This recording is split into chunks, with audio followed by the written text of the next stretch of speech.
Hi friends, welcome back to RR stories. కథని చివరి వరకు చూసి మీకు నచ్చితే లైక్ చేసి సబ్స్క్రైబ్ చేసుకోండి. అలాగే మీ విలువైన స్పందనని కామెంట్ రూపంలో తెలియజేయండి. ఏ మనిషి అయినా జీవితంలో ఎదగాలంటే ఎన్నో ఒడిదుడుకులు, కష్ట నష్టాలు లెక్కకు మించి ఎదుర్కోవాల్సి ఉంటుంది. అతని పేరు సంజీవ్. తన తల్లి దగ్గర నుంచి కేవలం 2000 తీసుకొని వ్యాపారం ప్రారంభించి ఈరోజు 1000 కోట్ల సామ్రాజ్యానికి అధిపతి అయ్యాడు. నేడు ఈయన ఎంతో మందికి ఆదర్శప్రాయుడయ్యాడు.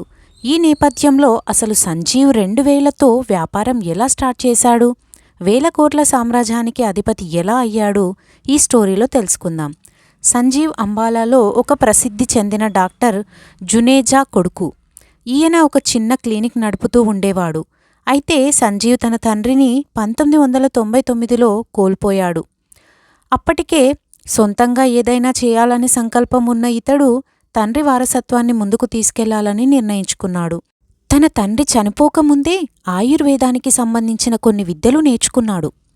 తండ్రి మరణానంతరం ఇవన్నీ అతనికి ఉపయోగపడ్డాయి. 2003లో సంజీవ్ రాయల్ కంప్యూటర్స్తో తన కంపెనీని ప్రారంభించాడు. ఆ వ్యాపారం ద్వారా వచ్చిన డబ్బుని పెట్టుబడిగా పెట్టి 2008లో హెయిర్ కేర్ ఫార్ములా స్టార్ట్ చేశాడు. ఇది అతి తక్కువ కాలంలోనే పాపులర్ బ్రాండ్గా ఎదిగింది. ఆ బ్రాండ్ పేరే కేష్ కింగ్ ఆయిల్. ఈ ఉత్పత్తులను ప్రారంభంలో ఇంటింటికి తిరిగి విక్రయించడం ప్రారంభించాడు.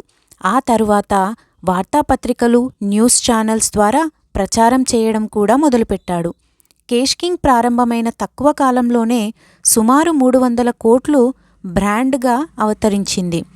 అయితే ఇమామి కేష్ కింగ్ సంస్థను 1651 కోట్లకు కొనుగోలు చేసింది. ఆ తరువాత ఫేట్ సఫా అనే మరో ఉత్పత్తిని తయారు చేశాడు. దీనికి రాజు శ్రీనివాస్ బ్రాండ్ అంబాసిడర్గా ఉన్నాడు. ఈయన డాక్టర్ ఆర్థోకి కూడా బ్రాండ్ అంబాసిడర్గా వ్యవహరించారు. సంజీవ్ కొత్త కొత్త ఉత్పత్తులను మార్కెట్లో పరిచయం చేస్తూ ఎన్నో విజయాలను సాధించాడు. ప్రారంభంలో ఒక చిన్న గదిని ఆఫీసుగా చేసుకొని కేష్ కింగ్ హెయిర్ ఆయిల్ విక్రయాలతో నేడు రూప్ మంత్ర, పెట్సఫా, doctor ortho, సచి Saheli, అక్యుమాస్, దంతామణి, Madhumani, more power, రాజ్సీ, తులసి మంత్రం అనే అనేక ఉత్పత్తులను ప్రారంభించాడు. నేడు భారతదేశంలో గొప్ప వ్యాపారవేత్తగా మాత్రమే కాకుండా మంచి మోటివేషనల్ స్పీకర్ కూడా. ఇప్పుడు ఈయన సంపాదన 1000 కోట్లలోకి చేరింది. అయితే సంజీవ్ యొక్క సక్సెస్ స్టోరీ అనేది నేటి యువతకు ఒక మంచి స్ఫూర్తినిస్తుంది అని నేను భావిస్తున్నాను. ఇంకా ప్రతి తల్లిదండ్రి మీ పిల్లలకు ఈ కథని తప్పకుండా వినిపించండి లేదా మీరు చెప్పండి.